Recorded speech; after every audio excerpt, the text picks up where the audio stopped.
What's up everyone? Today I'm going to give 5 exceptionally great shows that I feel like have a great story, a great message, and are very interesting. This show that you might have actually watched, but I want to recommend it anyways because I feel like it's so well done, so I need to recommend it. And that is Avatar: The Last Airbender. The things I really like are, 1, the world building. It feels like it's truly lived through and there's been history in it. It has a lot of visual storytelling where things feel like people have been there, things have happened, so on and so forth. The show basically starts where Sokka and Katara are going through the water with a canoe. Is it the word? I think it is. And then suddenly they see a massive iceberg, and then they try to bust it up, bust it open, and they see Aang there with his bubbly, childish personality, and he's a airbender. And they go to the village and they have fun, they play around. They find a old Fire Nation ship. They go into it.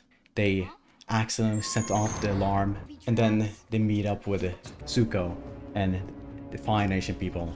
That's the basic intro synopsis. I won't say anything more. The things I really enjoyed was the crew, the gang of people met up through the journey. I really enjoyed Zuko's redemption arc. You know, I won't spoil too much, but the redemption arc he had is one of the best ever. I feel like it's one of the best ever done, and the way how they wrote him being at first a anti-hero, having a few good traits, but being very flawed and having a lot of confliction within himself, and then later on realizing his faults and realizing what honor isn't something that can be given to you. It is something that you earn yourself through your own actions and beliefs or whatever. I really enjoyed the Taoist philosophy within the show. There's a lot of showing of Taoist philosophy through yin and yang. They talk about the moon, the sun, balance is important instead of the Western view of moral ethics is there's inherent good and bad, compared to the Taoist view of morals is to have the world in balance and peace. You need both sides. It can't be one thing. I really enjoy that, and obviously the comedy is just great. A lot of fun moments, but it can also be serious when it needs to. The second show I would like to talk about is Vinland Saga. It is a show set in the Middle Ages, and in my opinion, it's very accurate to how it was at a time, and it shows how cruel and how truly harsh it was at a time. And the show starts with Force, the main character's father, Orphan, and they're doing, war in boats and they're battling, showing how grim it is. And then it transitions to showing Thorfinn doing mundane tasks in Iceland, living life, being a kid. And then one thing to note that happened also is he got a story told about how it is in Vinland from Leif Erikson, about if you go across the sea far west, there's a beautiful land called Vinland, and the way he depicts it is very cool, and I really like that detail, and it has also a lot of merit to what happens later on in the show, but that's something, you need to watch to see. So continue on the story, he wants to be like his father, so he falls with him in secret, and things don't go well, and they meet up with another boat where Askeladd is at, and he's basically the leader of the other boat crew. And to go through that passage that they are at, they need to fight with the other boat crew, and Askeladd is the leader, so Force needs to fight Askeladd to go through, and then the battle happens, and unfortunately Force dies tragically and also unfairly from Askeladd. And that's how revenge story basically starts, where Askeladd kills Orphan's dad, and then, through all that time he tries to kill him fairly and honestly, but nonetheless tries to kill him. I think the things I really enjoyed are the lessons that Orphan's father gave to him, and also the depiction and description of Vinland. I really like, because Vinland isn't necessarily about the land, it's about a metaphor about place and state of mind of where you can be in peace and you can feel comfortable and you can feel everything is right. It's the basic metaphor that I think they meant for that. And I really like the message of what is a true warrior. A true warrior is someone who's willing to take the long path of resistance, even though that means not hurting anyone. A true warrior is someone who stands for their own ideals, no matter what someone says or what happens. A true warrior is someone who's willing to improve themselves from their weaknesses and flaws and try to become a better person. A true warrior is someone who's willing to help the weak. And the obvious meme that came from that is, I have no enemies. You know, Forrest said that, and you know, TikTok went crazy with that. And yeah, those are the things I really enjoyed. And there's also a great redemption arc, but I won't spoil anything more than that. Watch the show, give it a chance, and I think you will really enjoy it. The third show I'll give is a little less gruesome than Vinland, but it's nonetheless a really great show, and I think you enjoy it. The show I'm talking about is Mob Psycho 100. It is set in the modern day. It is basically a action, slice of life comedy, and the main character is Shigeo Kageyama, and his, you know, what basically everyone calls him is Mob. And he's a, you know, a little bit socially awkward, but has exceptionally strong telepathic powers. And the show starts at, I think there's a slight like part where they're showing Mob's, you know, powers in a abstract world or whatever. I don't know, it's a dream. It's hard to tell what it is, but he's showing him going crazy basically. And then later on, Reagan is doing his, you know, his fraudulent schemes. I guess I can talk about Arataka Reagan. Reagan is basically, you know, Mob's mentor. He's very charismatic when it comes to talking to people and convincing them to buy something. He's very convincing. But that being said, he is basically a fraud. He is a self-proclaimed psychic who he says that he will cure you from all these spirits like that, but he ain't doing shit, to be honest. Anyways, it started with Arataka Reagan. He follows up with people that says there are spirits at a certain area, and then he puts salt there, and it doesn't work because it isn't purified, and you can clearly see that he's lying and fooling everyone, and he's not an actual psychic. He goes later on into a tunnel with Mob, and Mob, you know, sees or feels that there are spirits near him and purify the area from spirits like that. And yeah, that's the basic start of the Mob Psycho 100. What I really enjoy within the show, and I think it's a really good message, is that being really good at one thing doesn't make you special, it doesn't make you a better person. What matters the most is being well-rounded good person. It has a bigger bearing to you developing as a character, because, you know, if you were gifted, let's say, being very good at a certain thing, it's a gift that you were given to, but it isn't something you worked for. It doesn't feel like you're actually challenging yourself to learn that ability. And I think it's a really cool message to do a thing that you find a little harder. For instance, Mob, early on at the show, decides to join up at the Body Improvement Club. And I think it's a great thing because it shows that he's willing to improve and change and make a decision for himself that he thinks will be good for him.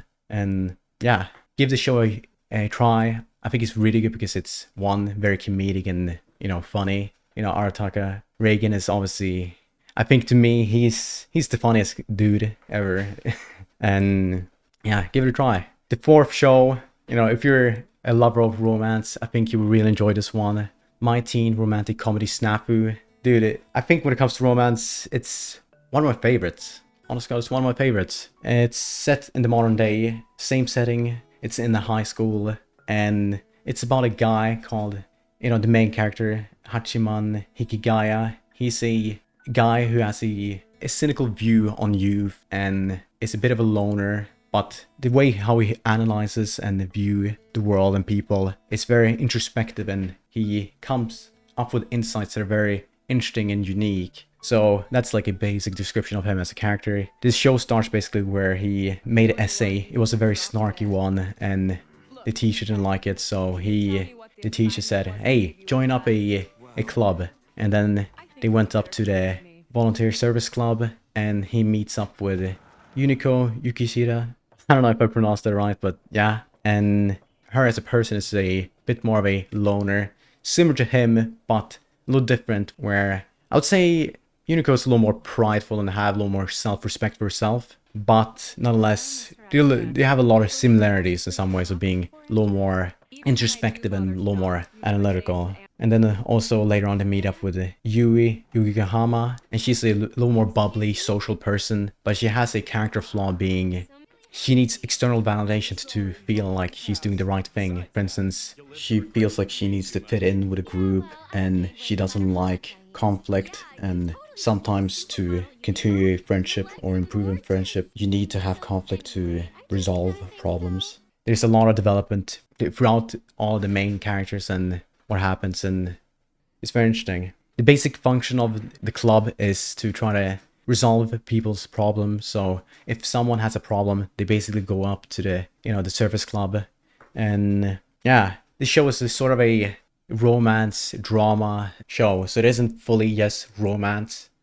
That being said, it's still really great. They have a complicated relationship, them three. Like, there are a lot of things that they don't like about each other, and there's some complications within the relationship of one. They don't like how Hachiman's approach to solving problems, because Hachiman has a very self-sacrificial view of how to solve problems. So every time where, a conflict comes, a problem comes, he comes up with solutions that are always very often a component of him sacrificing himself. And obviously, as people who genuinely care for, him as a person, they obviously have a problem with that. And the other conflict in the relationship is obviously, it's a slight love triangle there. Like, one likes the other, but the other one doesn't like them, and that thing. And what I really enjoyed of the show is, the character development, especially with the main character. Like, obviously, all of them had a great character development. Yukino had a big inferiority complex with his bigger sister, Yui Gahama, or Yui, needing to fit in and aversion to conflict. Hachiman having a self-sacrificial approach to helping people. So all of them obviously have a lot of problems that needs to be improved at. But I liked how the story tackles problems, unwind them, and try to come up with a solution for all of them and improve them as people. And also seeing a romance of who will get with who, and that is also obviously very fun. So if you like romance, if you like drama, give this a chance. I think you will love it. It's a great show. And yeah. And last but not certainly least, Psycho-Pass. It is set in a futuristic cyberpunk world where your future is basically determined by a supercomputer that determines if you're going to be set as a criminal, set as someone atop of life. And yeah.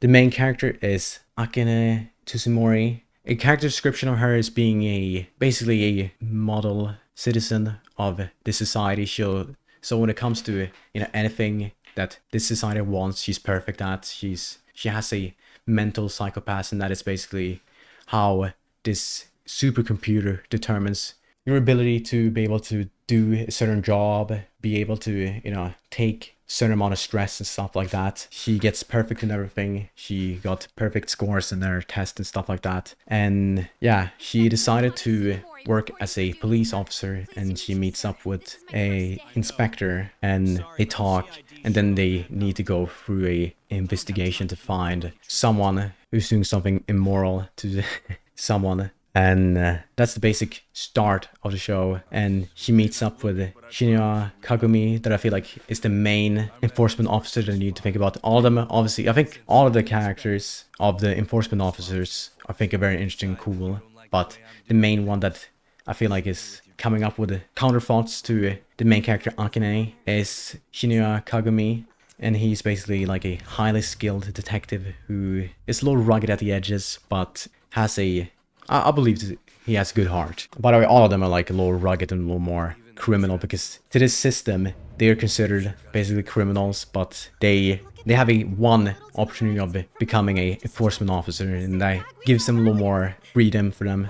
The main rivalry of the show is Shikugo Makishima, and he's basically might be spoiling here, but I won't talk too much about it, he's basically the cunning mastermind behind most of the murders that happens within the show, and he wants basically to bring back free will to this society where basically all freedom and ability to make a choice is limited by this society. I'm gonna re-record this part because the way I was pronouncing words was kind of ass, and yeah. What I really enjoy about the show was, one, I enjoyed the characters. I feel like the characters were pretty well written, and most of the main characters had a lot of backstory to them and give them a justification for the way they are. I won't spoil too much because you gotta watch and see like what's good with the show. But I feel like the character writing really well done. I really enjoyed the society of seeing a dystopian world where a computer AI system is basically governing every single action of a person. I really enjoyed that.